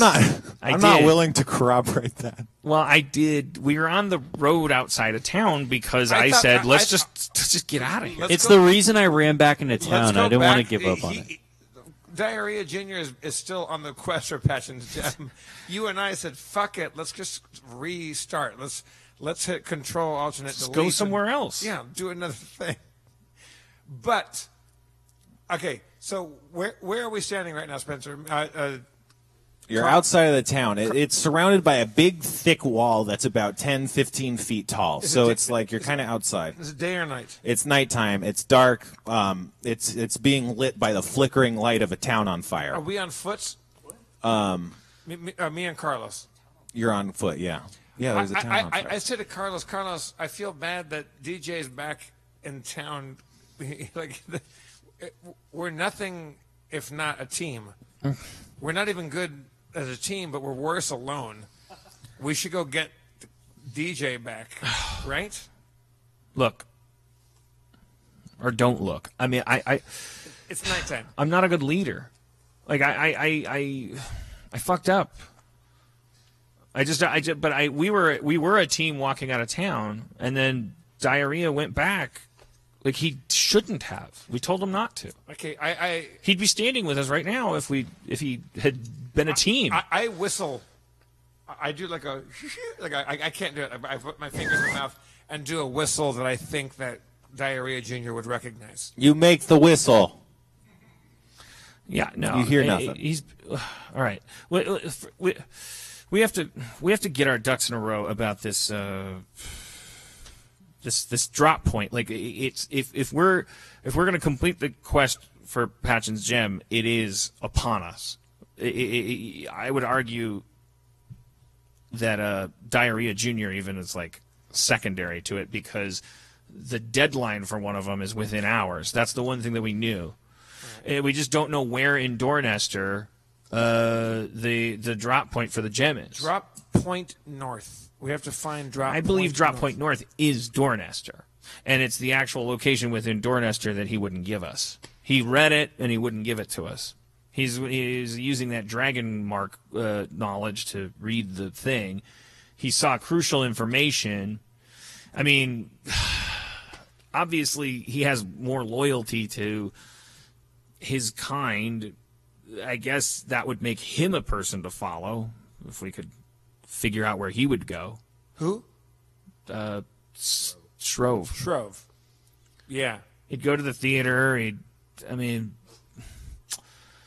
Drop Point North. If I'm a band of shitty people that doesn't mind killing people to get a gem, and then I'm arranging to drop it off, and where do you go? I have no idea. We can't go back into town. They all know us. We can't go back to Dornester? we just set it on fire and Maybe the Patchen's gem thing was just a wild goose chase. Maybe we just. All right, you know what? Let's split the difference. Let's go rescue Shitface. Shitface. Diarrhea. Well, The kid that went back. he's your friend. You call him Shitface now? He doesn't. He went back. I You told him not to. I just whistled. He didn't respond. Maybe he's having a good time. It means he's. Let's go. Let's go sneak back into town. Do you have any way of disguising people? Huh? Just stealthing them? Or You are wearing like a weird clown outfit that you bought. Yeah, I'm wearing a weird clown outfit. But maybe you should take that off because it's what Right. you were wearing when we set fire to the town and Okay, became. yeah. So I go back into my regular, colorful gnome druid outfit. cool. I cast appear as someone else. I don't think you have it. Okay. All right. Just It's a good spell though. all right. Yeah. Meanwhile, Diarrhea, you get sprayed in the face by a chemical. What's your fortitude save? Do you know where saves are? They're on the left side, Front page maybe left. a third of the way down. Yeah, it says total is 3. Okay. All right. You can feel yourself getting woozy as you lose consciousness. Oh boy, you're out cold He got sprayed by what? by a chemical. Like a guy sprayed him with something. Because he was back there trying to talk shit and make friends. Yeah. Right. He was talking to a store owner. All right. Soon after, or an indiscriminate amount of time, or indeterminate amount of time afterwards, you wake up in a wooden room lit by candles. The wooden room, you can tell the walls are these black stained wooden planks, and the smell of this room is a bit wet and earthy, kind of musty. You're tied up with just so much really heavy rope. You're in like a place where there's kind of it looks maybe like a lounge area. There's like couches and a card table, and you see about 3 people in the room. Oh, and then there's also you see Patches, he's tied up as badly as you, but he's knocked out and he's across the room like you're on opposing walls. So yeah, there's a fire and there's a door in one direction and a hallway in one direction, and you can also see a big bulletin on the board on the wall and a target, and they're kind of full of knives. Is this so much later that shouldn't we? If he was unconscious for a while, shouldn't we? You didn't care about him in X amount of time, so the scene we just had was time shifted. Okay. That was us not caring about him. Well, it was yeah. Like the time it took us to walk outside of town. Yeah, because he ran back in, and you were like, well, he'll come back. He won't come back. Whistle, all that. So kinda. he's in a room with knives on the wall? Yeah, there's like a bulletin board and a map on the wall, and they're all kind of full of knives, like like throwing knives, like people are throwing knives. So I just woke up. Yeah, and you're tied up to a wall. I see Patchins and I see 3 people in the room with me. Yeah, they're at the card table playing cards. Okay. In my mind, I'm thinking, oh fuck, what the hell is going on? There's Patchins. I can't move, but I decided I'm gonna play it really cool and be like, whoa, this room is sweet. Hey guys, I'm Diarrhea. People call me DJ for short. Thank you for bringing me to your party. I want to play games. What games are you playing? He's awake. Go hit him. One of the guys comes over and he punches you in the face. And he's like, keep quiet. You're a prisoner. You're our prisoner. What? Shut up. Why am I a prisoner? Because you guys were trying to kidnap Shrove. I mean, you did kidnap Shrove. I gave him. I was throwing money at him. I was not trying to kidnap him. Yeah, I'm sure. There's 3 people. Who's that other guy across the room? Why is he tied up? He's another weirdo. We don't know who he's associated with, but now that there's a bunch of strangers coming in, like, committing kidnappings, we decided not to take any chances. Who did that guy kidnap? We don't know, but we didn't recognize him. We're not taking risks. What's your name? My name? Yeah. Oh, yeah. Your name is yeah. No, Jesus. This is a very confusing conversation. My name is Clam Double. Clam Double. Yeah, like the seafood. Got it. But Is that two. your given name or is that your nickname? No, we all have nicknames down here. How did you I earn? mean, How did you earn that one? It's I'm fascinating. not talking to you. You're a prisoner. Shut up. Okay. All right, so Back to not you, Steve. Back to not Steve. You so guys. Carlos and I are outside of Dornester, Town. wondering whether we should go back and we got to go back. You and kind of get- wanted to go back, it sounds. Yeah, we got to go back and get DJ and fucking figure shit out. I'm going to, take the, I'm not going to walk up the main road. I'm going to creep through the tall grass, the back roads. And I'm trying to be sneaky. It's not my specialty. How do you? Okay, so there's 2 main entrances in and out of Dornester, or you could like climb over the wall or something. Yeah, I mean, what is the main entrance guarded? It's usually guarded, but because of the fire, the guards are helping with the fire. All right, well, looks like we can go on through. We can sneak in. Where is he? Where are we going to look? I guess we go to the theater. We go to the theater. Yeah.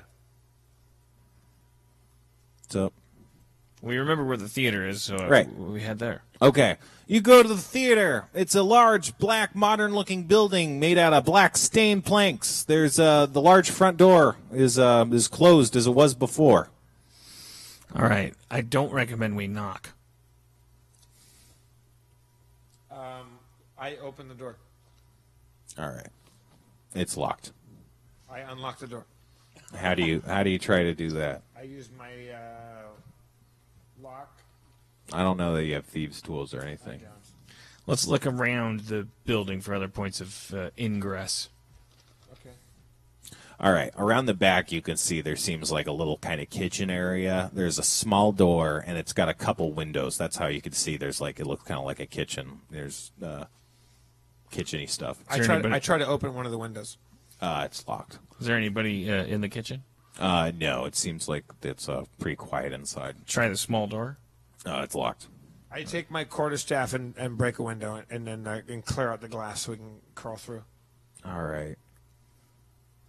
You do it. It's great. You punch a hole clean through the window. It's just like it's not like a big shattering. It's just kind of like you just knocked a big chunk out of the glass and it just kind of landed on the floor in one big piece. Perfect. Yeah, you open the window. Can you, when you get through, can you open the door for me? Yeah, I crawl through and open the window for him. Hell yeah, that happens. Now you're in a kitchen. You see sausages and cheese. Oh yeah. I take 2 sausages and 1 cheese, Okay, just in case. that's fair. All right. What's our plan? Our plan is to find Diarrhea Jr. Or Shrove. Well, yeah, I mean, in that order, I guess. Well, we don't know. Yeah.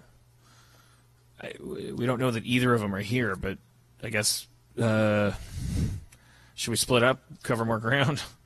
Yeah, let's split up. You like it when we split up, right? Yeah, there's only one door though. Okay, let's not split up until we get through a door that has more than 2 doors. Let's stay together through this first door. Good idea.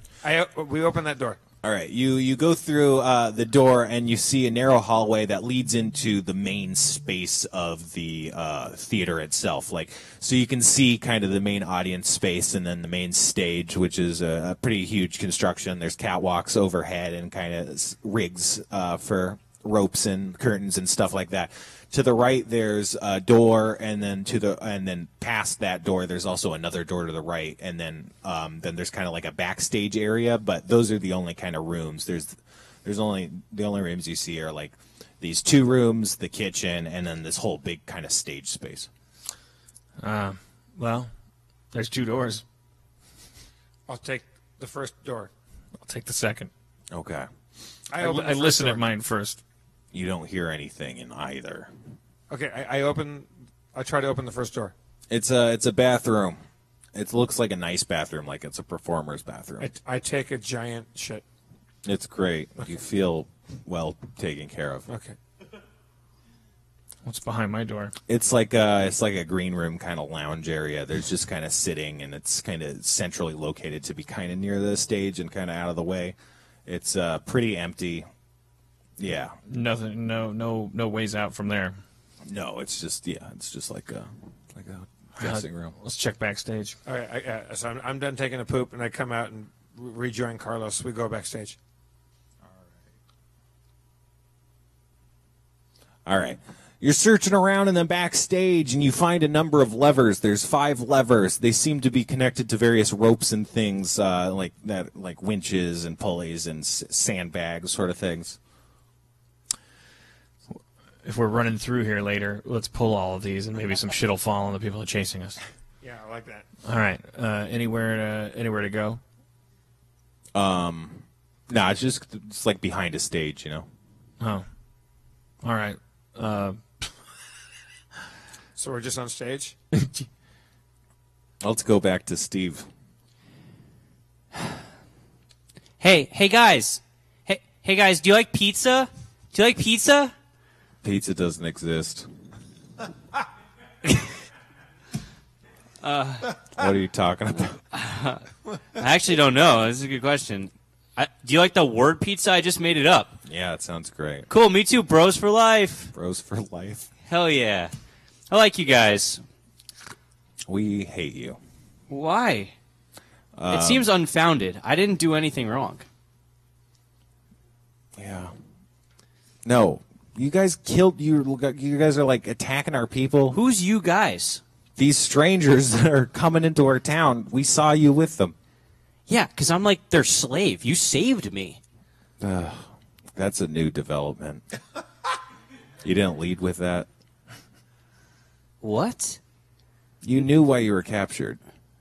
I mean, you got to do what you're told to do when you're a slave, but... Steve, while you're talking, you can hear footsteps above your head on, like, the wooden boards.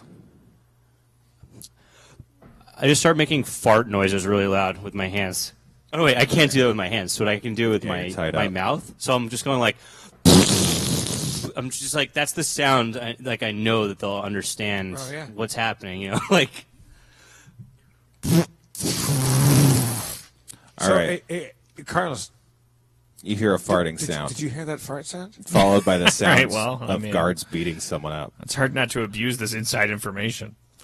I heard a fart sound. Yeah, I mean, that's the sound that he always makes when he's in trouble.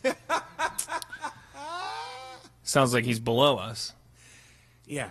All right. I look for a way to get down, like, below the stage. The stage is kind of sealed off, but wait, let's do a search. If he's making those fart sounds, either he just makes them constantly, or he could hear us. No, that means that's his way of communicating.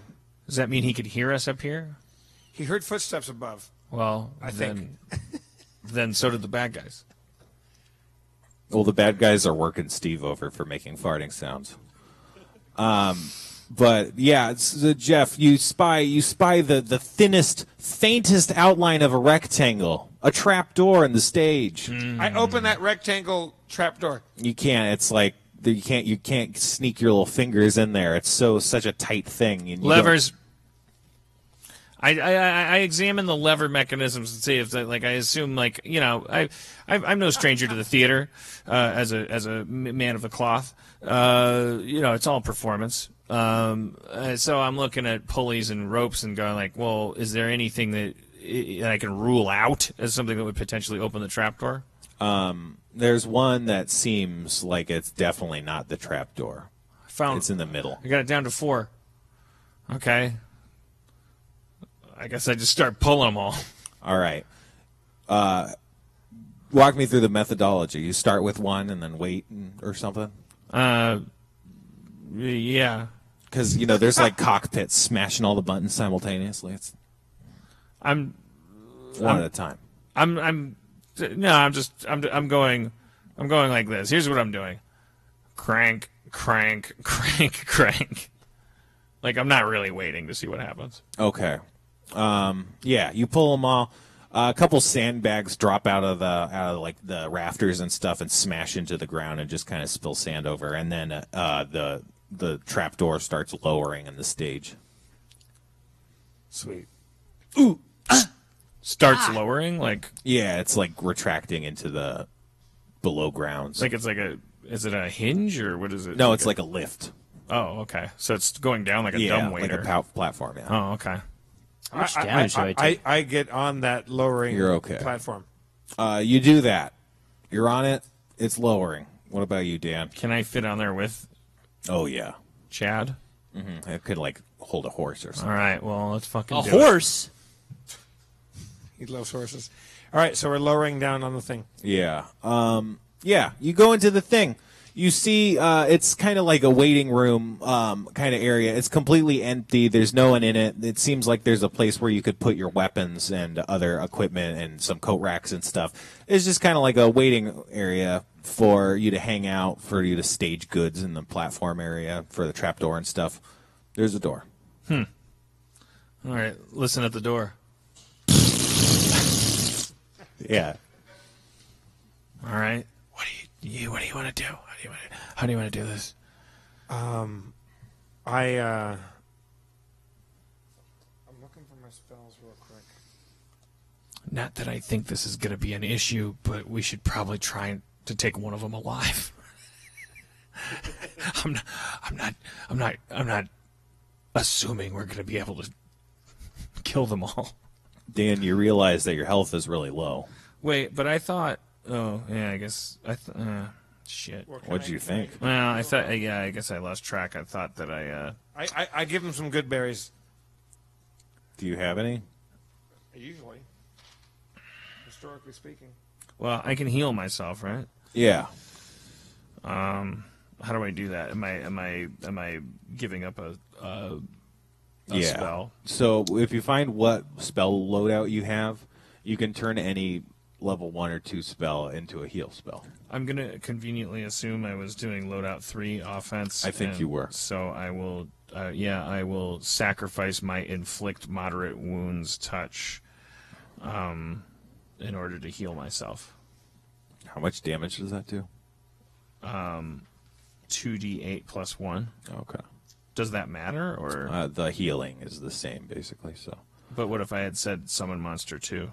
Well, it's just specifically inflict and heal are the same spell but opposite. So I wouldn't have been able to sacrifice summon monster 2 to do a heal spell? No, you could. And it would be the same. Then why did you ask? Oh, you just asked as a shortcut so you didn't have to look it up. Right. Okay.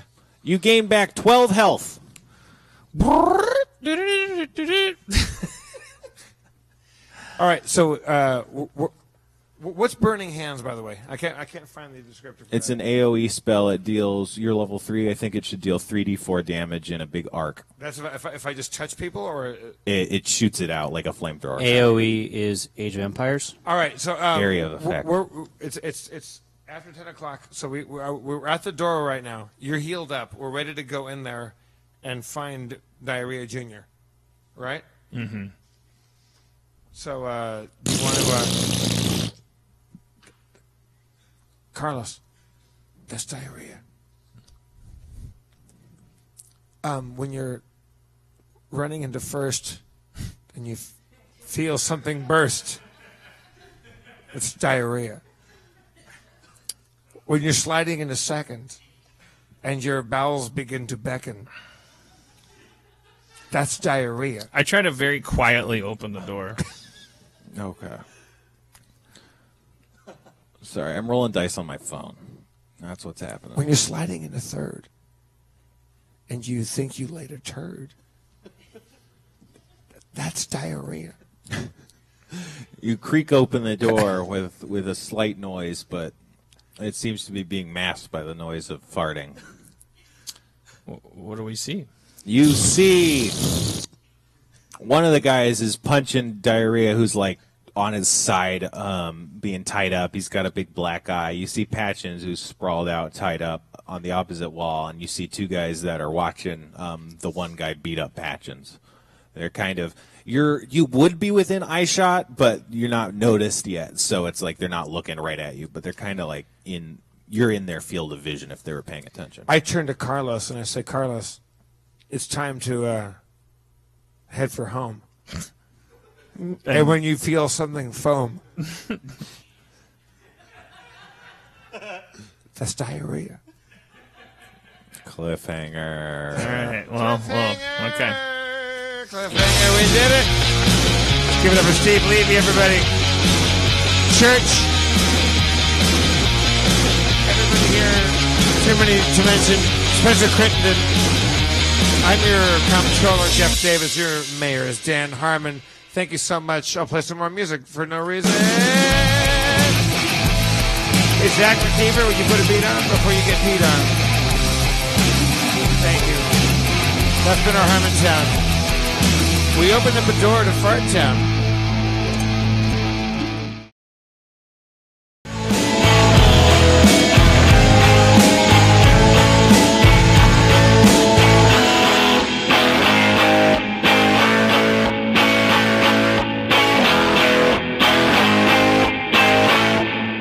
Did you get any of that?